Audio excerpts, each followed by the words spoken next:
Welcome to January, everyone. Let's talk about what everyone wants to talk about in January, which is fitness.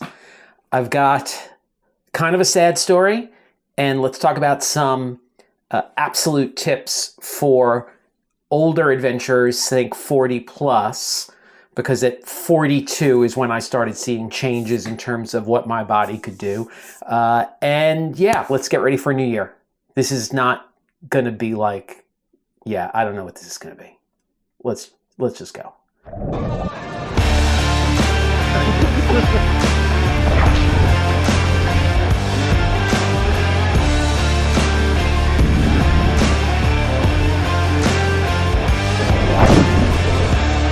Okay, as I said, welcome back, everyone. Welcome to 2025. I hope you are as excited for adventures in 2025 as I am. I definitely have a lot of things scheduled and a lot of different things. So not all paddling. A cycling trip I just saw that I think I might attempt. A hiking trip has been on my horizon for a while. And of course, a couple of big paddling trips this year. For all of those, I need my body to be performing well. And let's just say the last quarter of 2024 was a rough time. Okay, so let's talk about how 2024 played out, and it was not great. If you are new here or don't watch all the time, in September I had facial surgery for skin cancer. What I thought was going to be at most a month of inactivity turned into essentially the rest of the year as inactivity. I was originally told when they removed the sutures that I'd be able to exercise again. Then when they removed them, they were like, no, wait at least another 2 weeks. I tried to run anyway. I had made 24 all about running and was super proud. I ran every day in June and had a great time doing it. I didn't run far, I didn't run fast, but I ran every day in June and was feeling great. And in fact, the morning of my surgery, I got up at like 4:30 in the morning, in part because I couldn't sleep, to do a run in the dark because I knew it would be my last chance to run for a while. And it was delightful. It was like the perfect music, the perfect experience. It was just sensational. I tried to run before they told me, and as soon as I started running, I could feel that it was not a good idea. I could feel like my surgery site throbbing, which is bad. As soon as I felt that, I stopped. And so I waited another, 2-3 weeks, and then started up running slowly. And then the plantar fasciitis hit. Okay, so what is plantar fasciitis? Itis means inflammation. The plantar fascia is a ligament that runs under the foot, from the back of the heel under the foot, and it essentially gives the foot tension.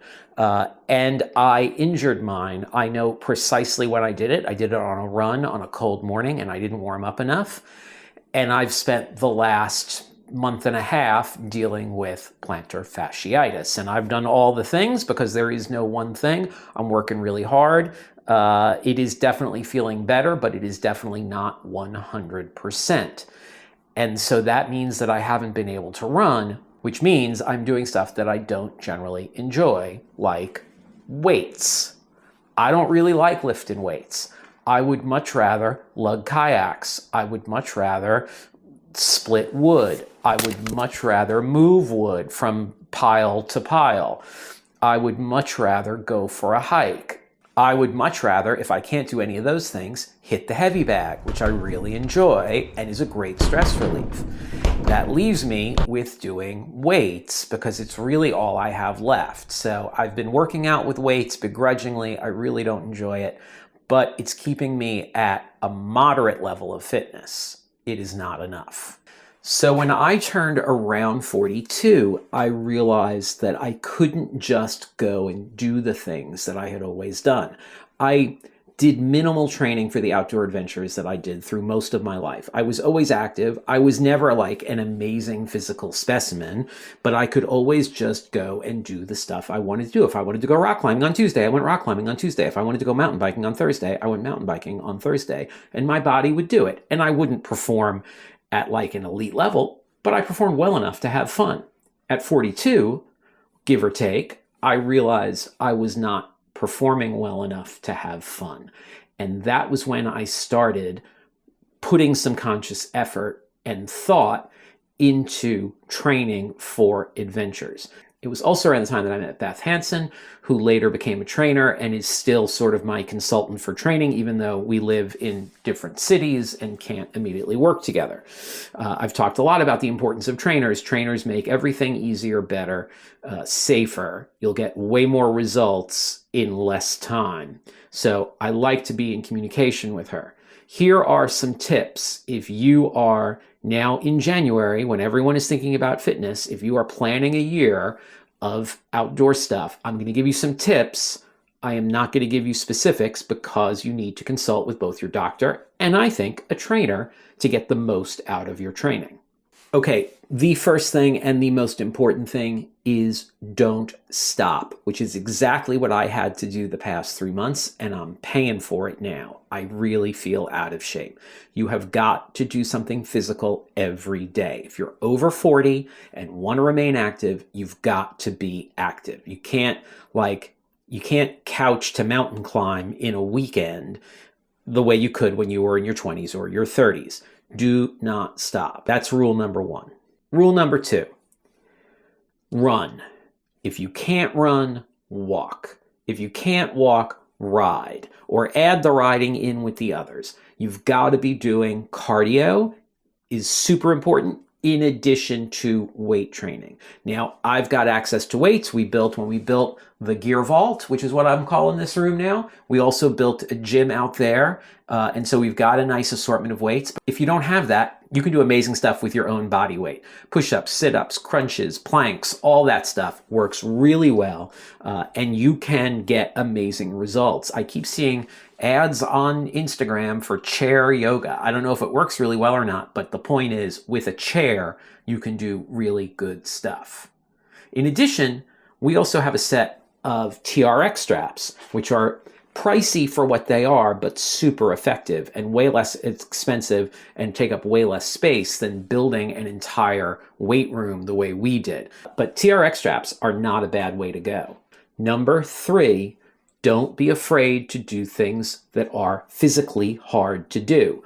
Things like, I've got to move that pile of lumber. I've got to carry that big heavy thing. Do it safely, do it within your limits, but I would much rather do that stuff than out there pumping iron, which to me just seems pointless. I would much rather be doing things than lifting weights. Find those things to do. You know, someone says, oh, we need to move that couch. Great, let's move that couch. Let's do that. So those are 3 things to keep in mind as you're sort of building fitness as an older adventurer. The additional thing, one last thing I'll add is paddling. If you're a paddler, paddling is not enough fitness. You have got to add other things. If you're a mountain biker or a runner, those are both great, but you need to cross-train into other things to get not only better results, but more even fitness throughout your entire body. Part of my problem with that is that we train ever smaller muscle groups when I don't really care that this muscle is perfectly defined. I want all of them to work well together. That is something that paddling does well if you're paddling effectively, but it's another reason why I don't like those weights. You got to do what you got to do. Frequently, I will get people who will complain on the channel about wanting more specifics. I got it recently on the 2-year plan video, and I'm sure I will get it now. I won't now because I'm saying something about it. I can't get more specific in this case because I can't speak directly to your needs. The exercises that work for me that I find enjoyable, you may not find enjoyable. These are guidelines. You need to go find someone who will help you find a workout that works for you. So I apologize, I can't tell you precisely what to do. And I get that email all the time, like, what core workout do you do to stay fit for paddling? The core workout I do for me was prescribed to me by a personal trainer who knows what I need, what my deficiencies are. They are not going to be the same as your deficiencies. And that's why I am not qualified or experienced enough to tell you specifically what to do. But those 3 things, really 4 things. Don't stop, run if you can't run, walk if you can't walk, ride. Don't be afraid of hard physical exercise or work, move the things that need to be moved, and finally cross-train. All of those things will help you out, but you need to find someone who can really give you the information that you need, and that's going to be specific to you. Okay, that is my welcome to 2025. I have a lot of work to do. When this has gone live, I will have already done my first run back. Cross your fingers. I hope it goes well. If you like this content, do me a favor, hit like, hit subscribe. My books and gear lists and all sorts of stuff are on Ko-fi. Links are down below. My books in physical form are available on Amazon. Links are down below. Otherwise, I'll see you outside.